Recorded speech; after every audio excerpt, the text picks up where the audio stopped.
अगर आप भी इंटरमीडिएट के छात्र हैं तो लेकर आ चुके हैं इंटरमीडिएट यानी फिजिक्स का बिल्कुल रियल 100% रियल क्वेश्चन, यानी कि 1000% real question same to same यहीं आपके एग्जाम में जो है प्रैक्टिकल का क्वेश्चन पेपर आने वाला। अगर नहीं आएगा तो आप लोग चैनल को अनसब्सक्राइब मार दीजिएगा, लेकिन यहीं आएगा इसलिए आप लोग चैनल को सब्सक्राइब कर दीजिए। भौतिकी का होने वाला है साइंस वालों के लिए, समय 3 घंटा 15 मिनट मिलने वाला है। आपका विषय कोड 117 जो है होने वाला है। 30 नंबर का जो है यह पेपर रहने वाला है, ये ध्यान रखिएगा। चलिए पेपर को स्टार्ट करते हैं। आप वीडियो के लास्ट में बताएंगे कि आप इस पीडीएफ को कैसे बिल्कुल फ्री में जो है आप लोग डाउनलोड कर सकते हैं। ठीक है, पहले आप लोगों का निर्देश भी आप लोग समझ लीजिएगा। ठीक है, देखिए परीक्षार्थी के लिए निर्देश दिया गया। परीक्षार्थी को यथासंभव अपने ही शब्दों में जो है उत्तर देना है। ये हिंदी और इंग्लिश दोनों मीडियम के लिए जो है वीडियो ये रहने वाला है। ठीक है, इसके बाद देखिए दाहिनी ओर से हाशिए पर दिए हुए अंक पूर्णांक निर्देशित करते हैं। ठीक है, इसके बाद इस प्रश्न पत्र को पढ़ने के लिए 15 मिनट अतिरिक्त समय दिया गया। जो 3 घंटा 15 मिनट था वो 15 मिनट अतिरिक्त था। इसको खंड अ में वर्णित प्रयोग सूची में किसी एक प्रश्न का जो है उत्तर लिखते हुए निर्देश के हुए अवलोकन के आधार पर अंतिम परिणाम की जो है गणना जो है करना है। इसको खंड अ खंड ब दिया है, कोई एक क्रियाकलाप जो करना है। परीक्षार्थी खंड अ खंड ब में जो है प्रत्यंक जो है अंकित हैं। ठीक है, चलिए आगे बढ़ते हैं। 7 नंबर देखिए, अगर आप प्रयोग करोगे तो 15 नंबर मिलेगा, क्रियाकलाप के लिए 5 नंबर, रिकॉर्ड्स यानी कि कॉपी के लिए 5 नंबर, मौखिक प्रश्न पूछे जाएंगे जिसके लिए 5 नंबर, यानी कि कुल मिलाकर 30 नंबर का जो है यह पेपर रहने वाला है। ठीक है, चलिए अ दिया है यहाँ पर, खंड अ दिया है, प्रयोग दिया हुआ है पहले। ठीक है, देखिए यहाँ पर विभवांतर और धारा के बीच ग्राफ खींचकर इससे दिए गए तार का प्रति सेंटीमीटर प्रतिरोध जो है ज्ञात करना है। 1 नंबर क्वेश्चन है। इंग्लिश मीडियम क्वेश्चन बच्चों के लिए यहाँ पर डिटरमाइनर ऑफ द रेडियंस पर centimetre S giving wire the floating graph producer difference of the wires current हो जाएगा। ठीक है, 2 नंबर क्वेश्चन यहाँ पर है हिंदी मीडियम के लिए। मीटर सेतु की सहायता से दिए गए तार का प्रतिरोध ज्ञात करें तथा इसके जो पदार्थ का है प्रतिरोध ज्ञात करें, यानी कि इंग्लिश का है find the resistance the given wire by the metal bridge and the hence determiner of the सेक्चुअल resistance of the wire material. ठीक है, वहीं 3 नंबर क्वेश्चन यहाँ पर हो जाएगा। यहाँ पर उत्तल लेंस की सहायता से एक उत्तल दर्पण की फोकस दूरी जो है ज्ञात करना है। ठीक है, 4 नंबर यहाँ पर हो जाएगा यू और वी अथवा, ठीक है, 1/u और 1/v के बीच में ग्राफ खींच के उत्तल लेंस की जो है फोकस दूरी जो है ज्ञात कर लेना है। ठीक है, find the focal lens of the conventional lens. ठीक है, इसके बाद plotting graph between the 1/u and 1/v। ठीक है, आगे क्वेश्चन यहाँ पर है, वो इसका क्वेश्चन खींचकर इसके द्वारा कांच का प्रिज्म द्वारा प्रकाश की किरणें न्यूनतम विचलन कोण पर ज्ञात करना है। फिर चल सूक्ष्मदर्शी का प्रयोग करते हुए कांच के झिल्ली का अपतनांक जो है ये ज्ञात कर लेना है। ठीक है, फिर 2 पिन की विधि से अवलोकन जो है फोकस दूरी को जो है ज्ञात करना है। फिर मीटर सेतु का प्रयोग करते हुए प्रतिरोधों की श्रेणी एवं क्रम में जो है यहाँ पर नियम के सत्यापन करना है। इसके बाद अर्ध विक्षेपण विधि के द्वारा गैल्वेनोमीटर का प्रयोग कर उसका जो फिगर ऑफ द मेरिट ज्ञात करना है। फिर सोनोमीटर की सहायता से एसी की जो है आवृत्ति जो है ज्ञात कर देना है। ठीक है, इसके बाद 11 नंबर क्वेश्चन यहाँ पर जेनर डायोड का गुणधर्म वक्र खींचे एवं फास्ट जो है वोल्टेज ज्ञात करने। फिर अग्रवाशक पश्चिमी दृश्य की स्थिति में पीएन संधि आईवेट के गुणधर्म का वक्र खींचना है।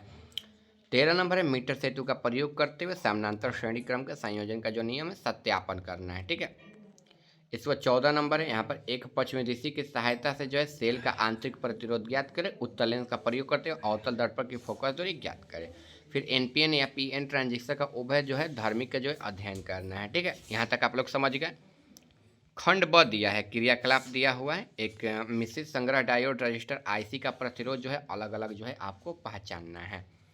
इसको एक घरेलू परिपथ का संयोजन जो है जिसमें बल्ब ऑन ऑफ के स्विच में एक ऊर्जा जो है स्थापित रहे। ठीक है, नंबर क्वेश्चन है एक घरेलू परिपथ का संयोजन करें जिसमें 3 बल्ब जो है ऑफ ऑन स्विच के साथ ऊर्जा स्रोत हो। इसके बाद 3 नंबर एक प्रेरण के प्रतिरोध का प्रतिघाता का जो है मान जो है ज्ञात कर देना है। ठीक है, चलिए 4 नंबर एक मोमबत्ती की लौ को उत्तल लेंस के द्वारा पर्दे पर प्रतिबिंब जो प्राप्त करें। लेंस में मोमबत्ती की लौ को दूरी बदलकर प्रतिबिंब का आकार एवं प्रवृत्ति जो है ज्ञात करना है। फिर एक मल्टीमीटर की सहायता से ट्रांजिस्टर का जो टर्मिनल है वो पहचानना है। 6 नंबर है किसी कांच की सिली पर तिरछी झुकी हुई आपतित किरणों का आपतन परिवर्तन जो है विस्थापन का अवलोकन करना है। फिर एलडीआर प्रकाश की तीव्रता का प्रभाव का अध्ययन जो है यहाँ पर परिवर्तन करना है। ठीक है। 8 नंबर एक पतले जो रेखा छिद्र है लिपिस्ट के द्वारा प्रकाश का जो है विवर्तन पैटर्न को दर्शाना है। एक पतले रेखा छिद्र की जो है सहायता से प्रकाश का घूर्णन का अवलोकन जो है करना है। पेपर को कैसे डाउनलोड करना है ये सब प्रक्रिया भी जो है ना हम आपको बताएंगे। ठीक है। इसका शो द यहाँ पर difference pattern of the light and the thin seal.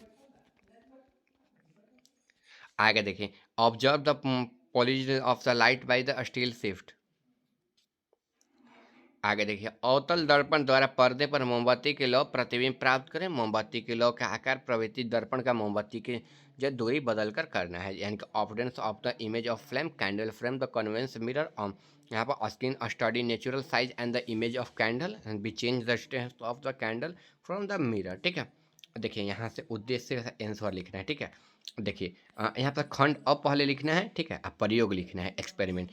यहाँ पर उद्देश्य डालना है। 2 नंबर क्वेश्चन का ये आंसर है। ठीक है। ध्यान रखना है आंसर यहाँ से आपको करना है मीटर ब्रिज का उपयोग करके किसी दिए गए तार का प्रतिरोध ज्ञात करना और इस प्रकार के उसके पदार्थ का प्रतिरोधकता विशिष्ट प्रतिरोध निर्धारित करना। ठीक है। यहाँ तक हो जाएगा। इसके बाद आपको सामग्री की आवश्यकता क्या क्या आपको सामग्री पड़ेगी। देखिए पहला नंबर एक मीटर पुल। ठीक है। 2 नंबर लिखना है एक लॉन्च सेल यानी कि बैटरी एलिमिनेटर। ठीक है। एक गैलेनोमीटर, एक प्रतिरोध बॉक्स, एक जॉकी। ठीक है। इसके बाद एक तरफा कुंजी हो जाएगा, ये ध्यान रखना है।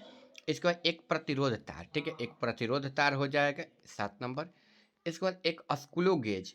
ठीक है। इसका मीटर पैमाना, ए सेट कवाइलर। ठीक है।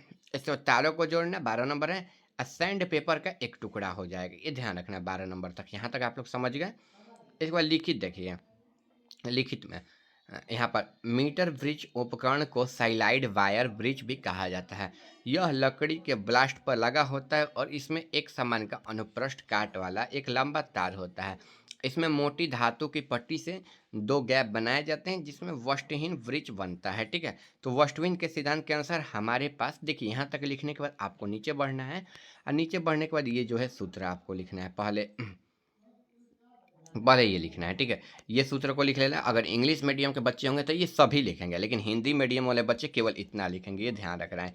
एक्स आर एल 100 बटे में 100 माइनस एल। ठीक है। इतना केवल लिखेंगे। इसको अज्ञात प्रतिरोध की गणना इस प्रकार इंग्लिश मीडियम वाले बच्चे सभी लिखेंगे, लेकिन हिंदी मीडियम वाले बच्चे केवल इतना लिखेंगे, एक्स बराबर आर एल बटे में इतना। ठीक है। इसके बाद फिर सामग्री के विशिष्ट प्रतिरोध की गणना कुछ इस प्रकार की जाती है। देखिए पी लिख लेना है। ठीक है। हिंदी मीडियम बच्चों के लिए पाई आर स्क्वायर एक्स बटे में एल। इंग्लिश मीडियम बच्चों के लिए ये सभी लिखना पड़ेगा, थोड़ा सा लंबा हो जाता है इंग्लिश मीडियम बच्चों के लिए। ठीक है। इसके बाद फिर सामग्री विशिष्ट की गणना कुछ इस प्रकार से की जाती है। ठीक है। इंग्लिश मीडियम बच्चे पूरा लिखेंगे, हिंदी मीडियम वाले इतना ही लिखेंगे। फिर आपको ये 2 नोट पॉइंट लिखना है। एल तार की लंबाई, आर तार की त्रिज्या। ठीक है। यहाँ तक लिखने के बाद सर्किट आरेख लिखना है। फिर अगला हेडिंग इसी में डालना है, एक ही नंबर क्वेश्चन में। और फिर जो है इसका जो है आप लोगों को फिगर बना लेना है। ठीक है। यहाँ से यहाँ तक जो है अच्छे तरीके से इसका फिगर बनाइएगा। ठीक है। बल्कि वीडियो को रोक लीजिए यहीं पर। ठीक है। फिर आगे देखिएगा। ठीक है। इसका नामकरण भी बिल्कुल अच्छे तरीके से कीजिएगा। Unknown resistance. ठीक है। Non resistance. ठीक है। यहाँ तक स्केल हो जाएगा। फिर यहाँ पर गैलेनोमीटर। ठीक है। ये ध्यान रखना है, जैसे जैसे हम बनाए वैसे ही से ऊपर का देख लीजिए एक बार, फिर नीचे का भी देख लीजिएगा एक बार। ठीक है। बिल्कुल आराम से बनेगा। इसी पर नंबर जो है आपके आधारित है, यहीं से जो है आपके नंबर मिलेंगे। यहीं अगर चित्र छोड़ दोगे तो 10 नंबर कट जाएगा, लिखने को केवल 5 नंबर ही मिलेगा। इसका प्रक्रिया लिखना है। तो देखिए उपकरण की व्यवस्था सर्किट आरेख में दर्शाए गए अनुसार होनी चाहिए। जिस तार का प्रतिरोध ज्ञात करना है उसमें सी और बी के बीच सही अंतराल के बिना किसी भी लूप को जोड़ा नहीं जाना चाहिए। 3 नंबर प्रतिरोध बॉक्स में ए और बी दोनों बाईं ओर के अंतराल जोड़ा जाना चाहिए।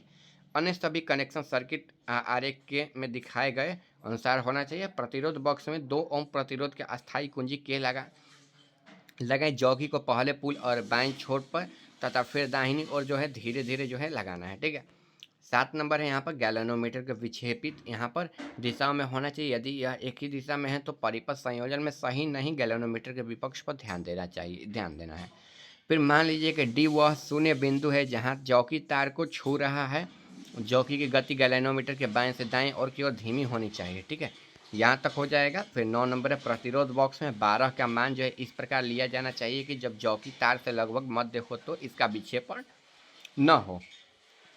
इसके बाद एडी आई की लंबाई जानने के लिए डी की स्थिति पर ध्यान दें। फिर 11 नंबर है 12 मान बदलकर अवलोकन पर सेट पर जाना चाहिए। अवलोकन का सारणीबद्ध रूप से दर्ज करें। अब मीटर स्केल का प्रतिरोध के ऊपर लंबाई का ज्ञात करने के लिए उसको खींचना पड़ेगा। ठीक है, यहाँ तक आप लोग लिख लीजिएगा, ये ध्यान रखना है। ठीक है, 5 6 7 8 9 10 11 12 13। इसके बाद स्क्रू ग्लोच का उपयोग करके तार का व्यास को अलग अलग स्थानों पर जो है पारंपरिक लंबवत का मान ज्ञात करने अवलोकनों के तालिका में दर्ज करना, ये ध्यान रखना है। इसके बाद देखिए यहाँ पर जो है इसका आंसर हो जाएगा सेल ऑफ बैटरी एलिमिनेटर। ठीक है, इसको जो है आप लोगों को बना लेना है, ये फिगर को जो है आपको बना लेना। अगर आप फिगर नहीं बनाओगे तो ये नंबर नहीं मिलेगा। ठीक है, वो अलग फिगर था, ये अलग फिगर है। ये सेल ऑफ एलिमिनेटर का फिगर है। यहाँ पर रजिस्टेंस बॉक्स है, अननोन रजिस्टेंस है, उस दोनों में अननोन था, लेकिन यहाँ पर जो है मान्य है। इसके बाद देखिए ये मान लिखना है बॉक्स में प्रतिरोध का ओम का मान। ऐसे ही आपको 30 नंबर नहीं मिल जाएगा, एक ही क्वेश्चन का बनाना है। ठीक है, पूरा लिखना है बॉक्स में प्रतिरोध का मान ओम यहाँ पर। ठीक है, 0.5 0.71 लंबाई ए बी आई करके 58 60.60 61। ठीक है, फिर यहाँ पर लंबाई बी सी जो है घटाकर यहाँ पर जो है लिखना है। फिर यहाँ पर अज्ञात 100 में से घटाएंगे तो कितना माइनस हो रहा था वो यहाँ पर लिखेंगे। तो इसको बिल्कुल सही से आपको जो है इसको ग्राफ को जो है बना लेना है। ठीक है, ये सारणी को जो है बना लेना, वहीं सारणीबद्ध है। ठीक है, यहाँ तक पूरा सारणी है 4 लाइन का, 1 2 3 4, ये चारों को जो है आराम से आप लिख कर बना लीजिए। ठीक है, बॉक्स में प्रतिरोध का ओम, लंबाई ए बी, लंबाई बी सी, अज्ञात प्रतिरोध ओम। ठीक है, 0.5 0.7 1 1.5 58.3 60.7 61.9 61.1 41.7 39.3 38.1 38.9 0.35 0.45 0.61 एंड 0.95। ठीक है, यहाँ तक समझने के बाद स्क्रू ग्रोज का अपतनांक, तो स्क्रू ग्रोज का पिच मिमी में लेना है। वित्तीय पैमाने पर विभाजन की कुल संख्या जो है दिए गए, यहाँ पर एलसी लिखना है। ये इंग्लिश मीडियम बच्चे यहाँ पर लिख लेंगे, आपको फालतू बेकार का बहुत ज़्यादा लिखना पड़ता है। ठीक है, इसके बाद यहाँ पर मिमी लिख लेना है। फिर यहाँ पर सूत्र कोटि लिखना है मिमी में। ठीक है, ये ध्यान रखना है, 2 लाइन आपको लिख लेना है ध्यान से। ठीक है, इसके बाद प्रतिरोध तार की त्रिज्या जो लिखना है यहाँ पर। इसके बाद देखिए यहाँ पर प्रतिरोध तार की त्रिज्या जो है यहाँ पर लिखना है। मुख्य स्केल की रीडिंग, वृत्ताकार पैमाने का पाठ्य का कुल यहाँ पर रीडिंग, औसत डी औसत त्रिज्या। ठीक है, 0.43 0.43 0.43 यहाँ पर 42 0.21। ठीक है, यहाँ पर फिर आपको गणना लिखना है एक्स की गणना। ठीक है, आई स्थिति में निर्धारित किया जाता है कि तालिका 1 का स्तंभ 3 में जो है दर्ज किया जाता है। लंबाई x-1 सेंटीमीटर को जो है ज्ञात करना है। कॉलम 4 में लिखना है एक्स की गणना करें एवं कॉलम 5 को जो है लिखना है। ठीक है, यहाँ तक जो है आपको ध्यान करना है। डी की गणना करना है। मध्य संशोधित व्यास जो है यहाँ पर आपके ज्ञात कर दिए गए हैं, इनको जो है आप नोट कर लीजिएगा। ठीक है, इनको जो है आप नोट कर लीजिए। फिर यहाँ पर विशिष्ट प्रतिरोध की गणना जो है दिए गए तार के समागम में विशिष्ट प्रतिरोध P बराबर x यहाँ पर DL लिख लेना है। इनको जो है जरूरी से आपको लिखना है। ठीक है, नहीं तो नंबर आपको नहीं मिलेंगे। फिर ओम सेंटीमीटर, ओम मीटर, ठीक है, अहो मीटर, दिए गए तार के समय के विशिष्ट प्रतिरोध का जो है मान जो है आपको ज्ञात कर लेना है।